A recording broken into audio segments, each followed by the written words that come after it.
Hola a todos. Nuestro grupo va a hablar acerca de la influenza tipo A, H1N1 y el Tamiflu. Nuestro grupo está conformado por mi persona, Valeria Moreno, Cristian Peñafiel, Patricia Pino, Iván Quisiguiña, Jesús Vinuesa y Lizeth Villasís. Nuestro objetivo terapéutico es reducir la mortalidad y las complicaciones en pacientes diagnosticados con influenza y también determinar la validez clínica del oseltamivir para el tratamiento de la influenza H1N1.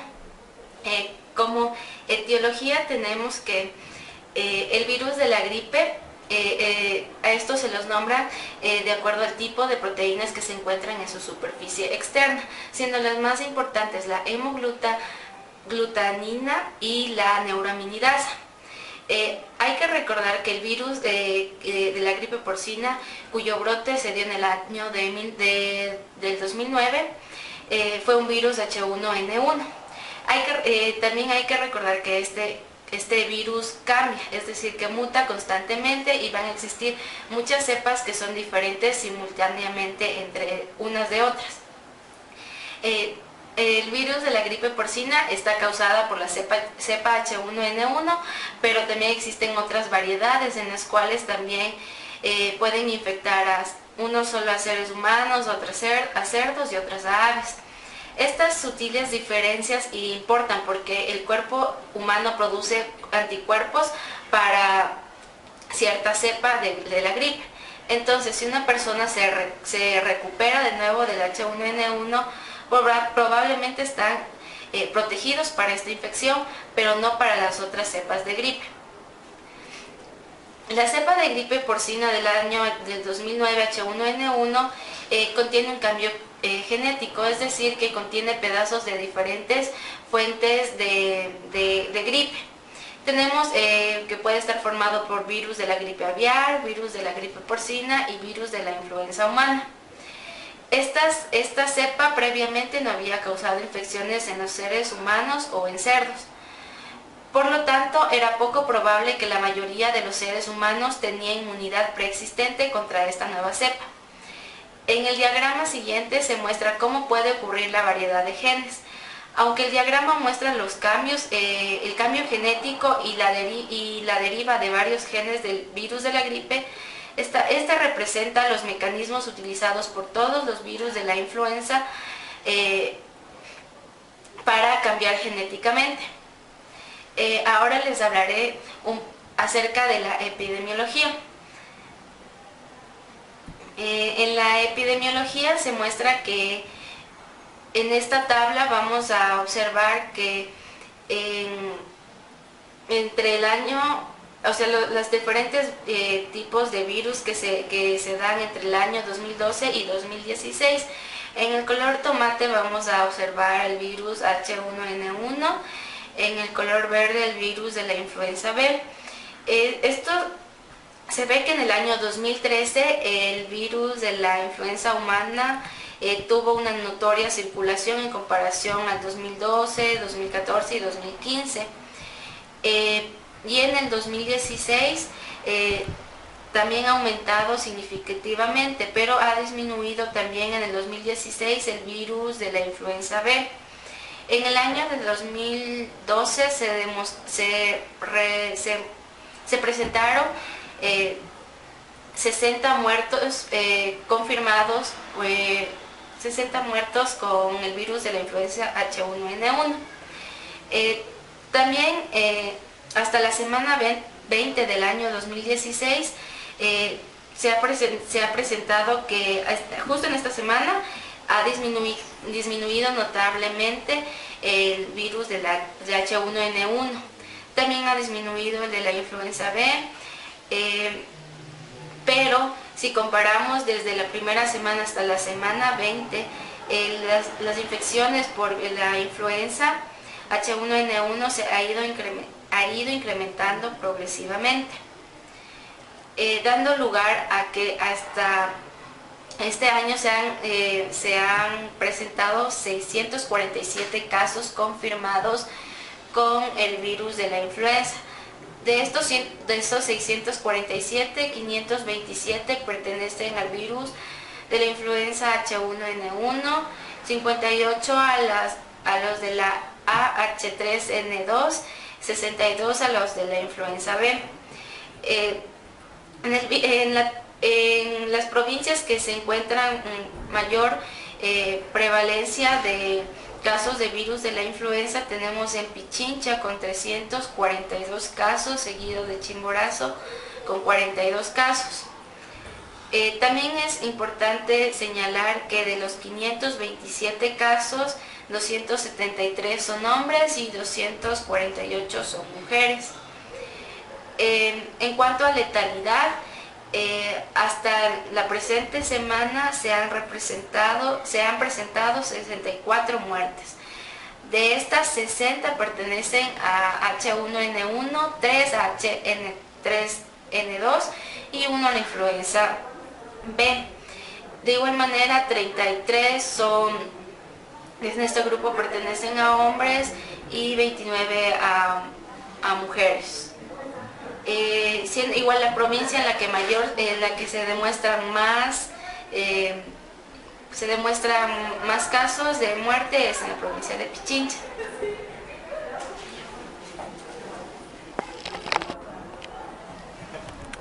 Continuando con la fisiopatología de la influenza H1N1, como ya hablamos anteriormente, este virus se enlaza mediante hemaglutinina a los residuos de azúcares del ácido oxálico en las superficies de las células epiteliales, especialmente las de la nariz, garganta y pulmones, de mamíferos o en el intestino de las aves.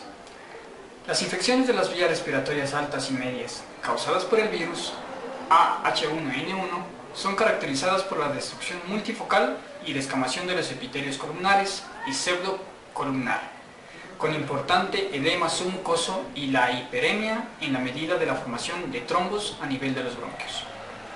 La inflamación aguda podría ser grave, según lo evidenciado por la traqueobronquitis hemorrágica y bronquiolitis descamativa con necrosis de la pared bronquiolar.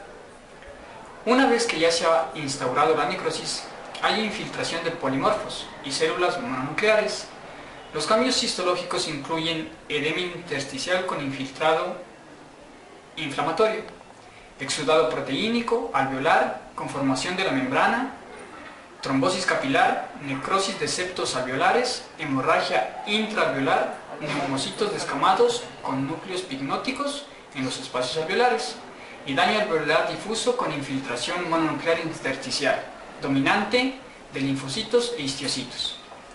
Además de las patologías pulmonares, estudios de autopsia revelaron que existen cambios patológicos en otros sitios diferentes a los pulmones, como en el caso del corazón, con la presencia de una miocarditis con degeneración de miofibrillas e infiltrado linfocítico intersticial. Fueron encontrados en varios casos mortales de infección pandémica por el virus de la influenza H1N1. Ahora vamos a analizar las siguientes gráficas. Especialmente en la gráfica A se evidencia que el parénquima pulmonar muestra la fase aguda de una neumonía viral y un síndrome de diestrés respiratorio agudo, con la presencia de numerosos macrófagos dentro del espacio alveolar. Los septos alveolares están congestionados. En la imagen B se puede demostrar la presencia de un neumocito mostrando el cambio citopático, con un núcleo de tamaño grande en la fase del síndrome de diestrés respiratorio agudo, debido a la neumonía viral que se presenta en esta imagen. En la siguiente imagen, la C, en el parénquima pulmonar se presenta una muestra de la fase fibroproliferativa crónica que compromete a los alvéolos y el daño es difuso de los mismos. Los septos alveolares se engrosan y los espacios alveolares se sustituyen por tejido fibroso de degranulación. Siguiendo en la imagen D, los espacios alveolares contienen muchos cocos gram positivos. En la imagen E se evidencia el caso de miocarditis, que muestra infiltrado linfoide en el miocardio. En la imagen F se evidencia la presencia de un trombo organizado de una rama de la arteria pulmonar. En la imagen siguiente, la G, La rama de la arteria pulmonar presenta la formación de un trompo reciente. Y por último, en la imagen H se puede evidenciar el infarto esplénico asociada a una arteriola trombosada en este lugar. Continuando, vamos a referirnos al tratamiento farmacológico, el cual no existe una evidencia científica la cual demuestre si es que existe un cierto fármaco para tratar esta patología, influenza AH1N1. Pero es recomendable tratar por lo menos sintomáticamente al paciente, utilizando antitusígenos, antipiréticos y analgésicos, por ejemplo, acetaminofén, fármacos antiinflamatorios no esteroidales, para combatir la fiebre y las mialgias. Los casos más graves pueden requerir hidratación intravenosa y otras medidas de apoyo. Los agentes antivirales también pueden ser considerados para el tratamiento o la profilaxis de esta patología, entre los cuales los antivirales más utilizados son la amantadina, rimantadina, oseltamivir y zanamivir. En cuanto al tratamiento no farmacológico, este es de apoyo en gran medida y consiste en reposo en cama, aumento del consumo de líquidos. Adicionalmente a esto, los pacientes deben ser alentados a quedarse en casa si enferman, para evitar la transmisión hacia otras personas que estén en contacto directo con ellos.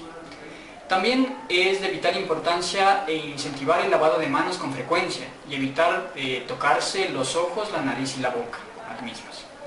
También es recomendable utilizar un gel antibacterial a base de alcohol que contenga un mínimo del 60% de alcohol para combatir en cierta manera este virus. Utilizar también una mascarilla para evitar exponer a las demás personas y así evitar los próximos contagios por contigüidad o hacia una persona que tenga la patología.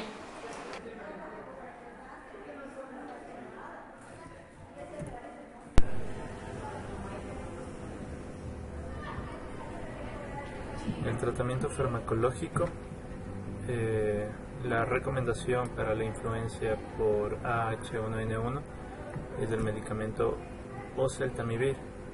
Este es un profármaco antiviral selectivo contra el virus de la gripe. Lo produce los laboratorios Roche con el nombre comercial de Tamiflu.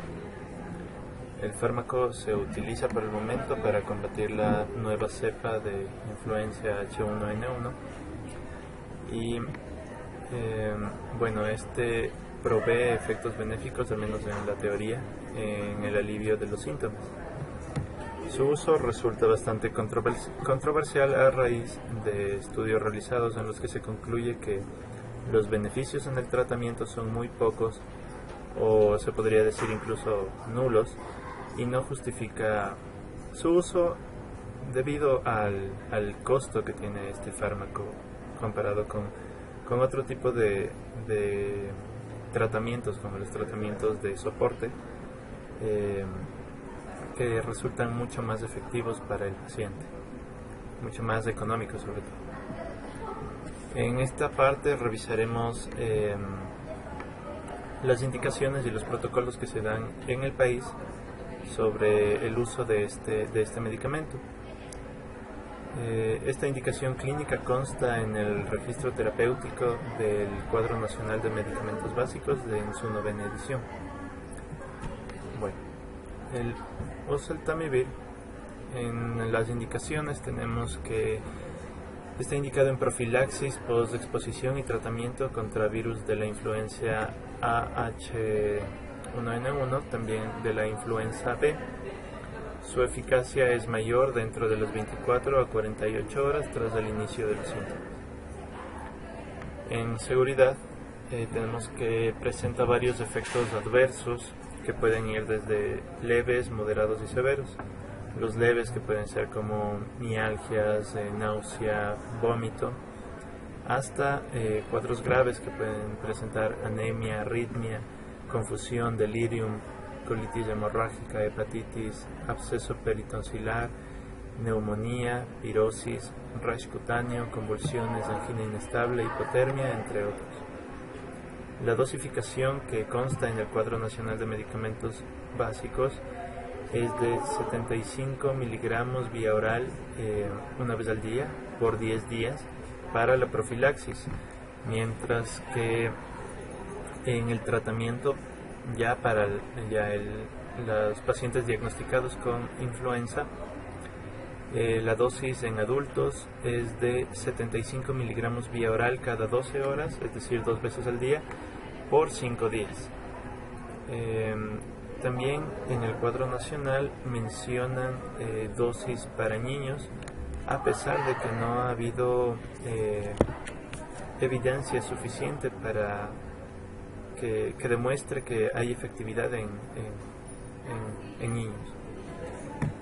Bueno, las dosis aquí son de cuando los niños tienen menos de 15 kilogramos, se recomienda 30 miligramos vía oral cada 12 horas por 5 días.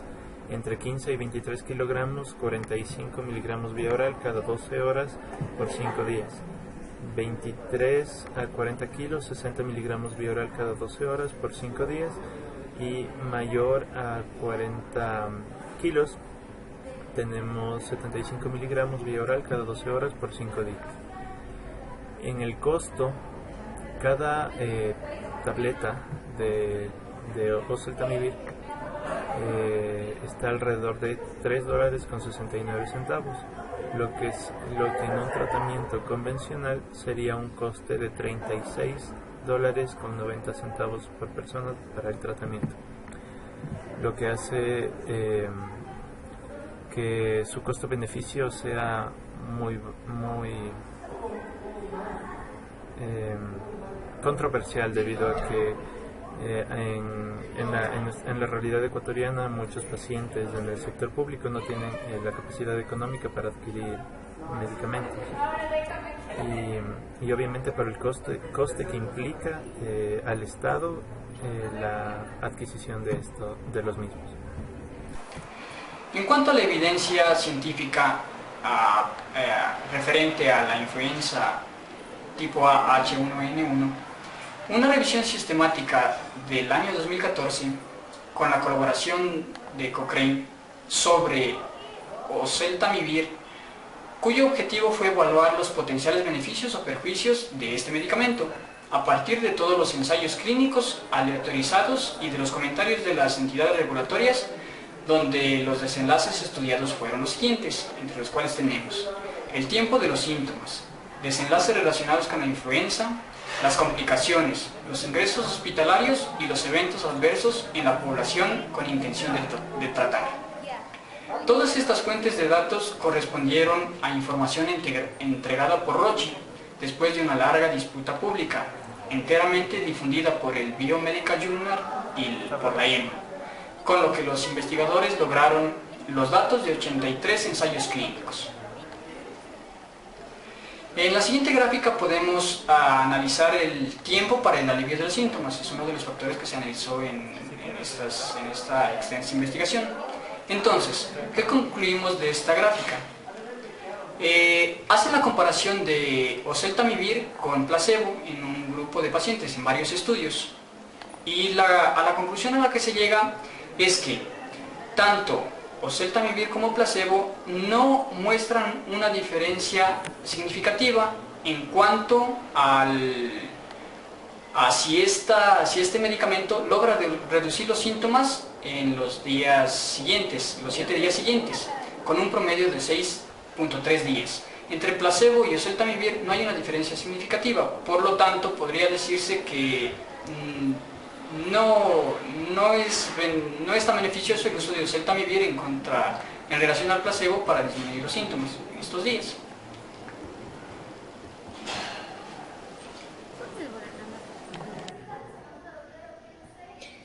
En los estudios en los que se compara oseltamivir contra placebo en cuanto a las hospitalizaciones en adultos, no se encontró diferencia en comparación con placebo sobre las hospitalizaciones, con un intervalo de confianza del 95%, comprendido entre 0.57 a 1.50, con el valor de P mayor a 0.05. En cuanto a niños, no se encontró una diferencia en comparación con placebo sobre las hospitalizaciones, con el valor de P mayor a 0.05. En cuanto a las complicaciones graves de la influenza, en adultos no se encontró diferencia en comparación con placebo para reducir esas complicaciones clasificadas como graves, con un intervalo de confianza del 95%, comprendido entre 0.51 a 1.80. En cuanto a niños, no se encontró diferencia en comparación con placebo para reducir estas complicaciones clasificadas como graves.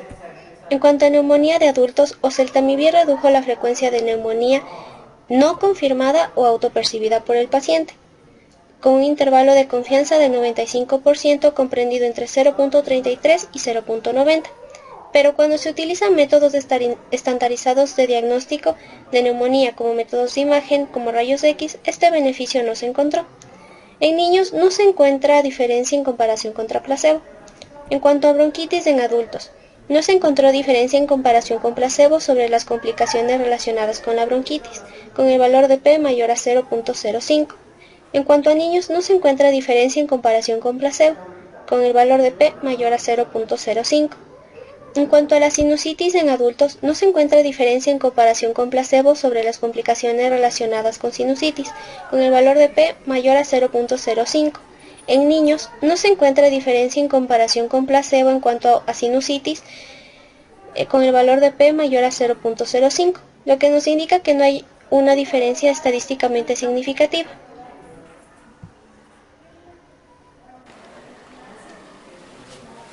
Continuando con el análisis de las complicaciones graves de la influenza, el siguiente forest plot nos muestra las complicaciones sobre la otitis media. En este forest plot compara el oseltamivir versus el placebo, por el cual se llegó a un resultado de que estos dos no tienen una diferenciación significativa. También podemos observar en la gráfica que el intervalo de confianza sobrepasa a la unidad, y además en el gráfico podemos observar que el indicador casi cruza lo que es la línea vertical. Entonces podemos definir que esta complicación no se inclina ni a favor del oseltamivir ni a favor del placebo. En el siguiente análisis de la complicación es de la misma otitis media, pero aquí va incluido en el niño. Este estudio nos demuestra que no existe tampoco diferenciación significativa, debido a que el intervalo de confianza también sobrepasa la unidad. También podemos observar en la gráfica que el indicador cruza lo que es la línea vertical, por lo que podemos decir que está en un efecto nulo. Continuando, vamos a ver los siguientes forest plot que van a comparar lo que son análisis de los efectos adversos. Tenemos aquí el efecto adverso, que es la náusea. Entonces, hacen una comparación oseltamivir con placebo, llegándose a los resultados de un color verde, en la llavecita de color verde, que tenemos un intervalo que sobrepasa la unidad. Esto quiere decir que no hay una diferenciación significativa, pero si nos vamos a la gráfica donde nos representa la llave azul, podemos ver que el indicador está más a favor del placebo. Entonces deducimos que hay un aumento significativo en náusea en las personas que están siendo tratadas con oseltamivir. El siguiente forest plot nos demuestra otro efecto adverso, como es el vómito. Aquí hace comparaciones. También oseltamivir versus placebo. Se realizan 10 estudios. En cuanto al resultado, podemos decir que tampoco hay una diferenciación significativa. Si nos vamos a la llave verde, observamos el límite, el coeficiente de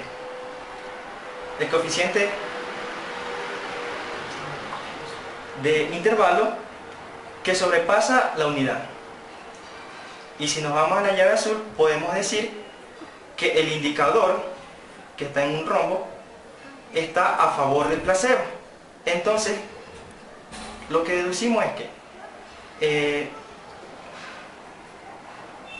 efectos adversos pueden aumentarse significativamente, como es en este caso el vómito, en adultos que estén siendo tratados con el oseltamivir. El siguiente forest plot compara el mismo efecto adverso que es el vómito, pero en este caso es en niños. Observamos que se realizaron 3 estudios y el resultado, como siempre está en la llave verde, tenemos el intervalo de confianza que también sobrepasa a la unidad. Entonces decimos que no se encuentra una diferenciación significativa. Pero si nos enfocamos en la llave azul, lo que es el gráfico, vemos que el indicador está a favor del placebo. Entonces, deducimos que niños tratados con oseltamivir pueden tener un aumento significativo al efecto adverso, en este caso el vómito.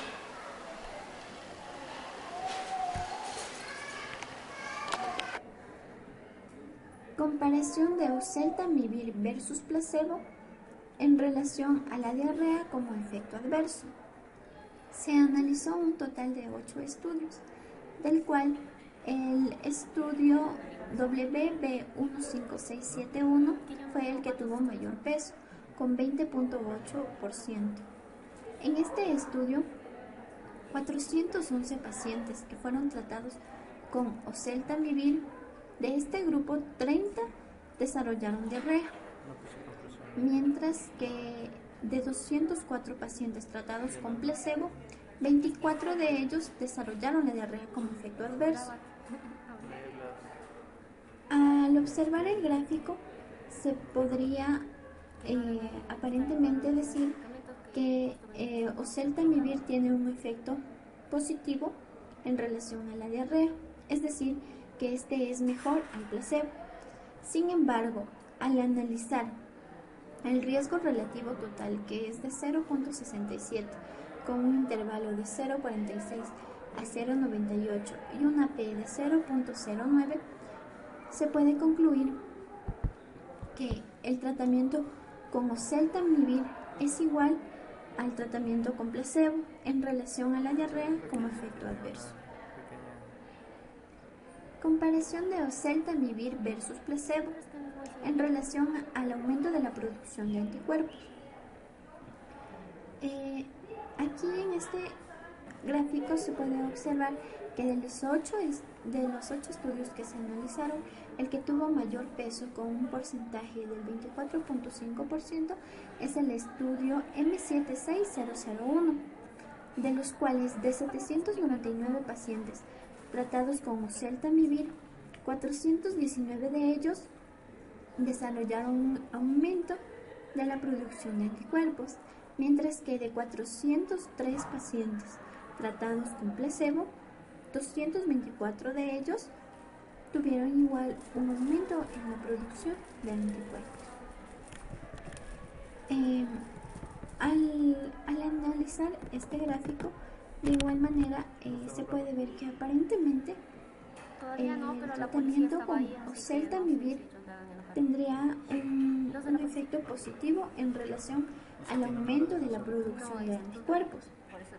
Sin embargo, si se analiza el riesgo relativo total, el cual es de 0.92, con un intervalo de confianza del 0.89 al 0.97 y una P de 0.40, podríamos concluir que la significancia estadística es poco confiable como para argumentar que el tratamiento con oseltamivir es mucho mejor en relación al placebo para crear un aumento de la producción de anticuerpos en estos pacientes.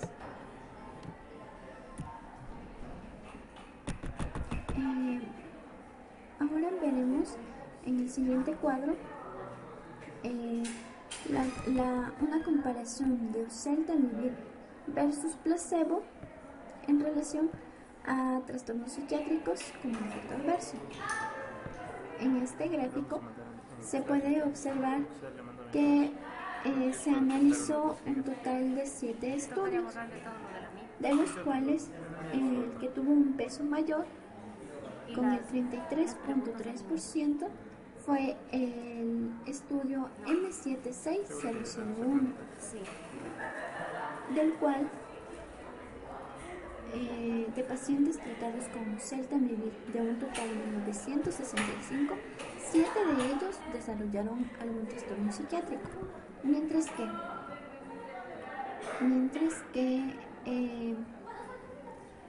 de un total de 482 pacientes tratados con placebo, 3 desarrollaron trastornos psiquiátricos.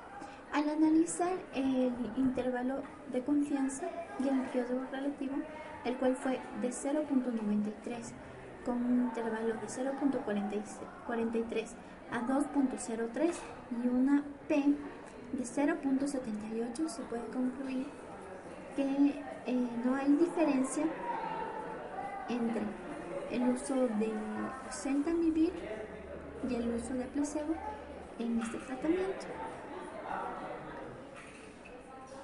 Sin embargo, a pesar de que no hubo un aumento significativo entre el uso de oseltamivir y de placebo, sí hubo un efecto de dosis-respuesta en 2 de los estudios.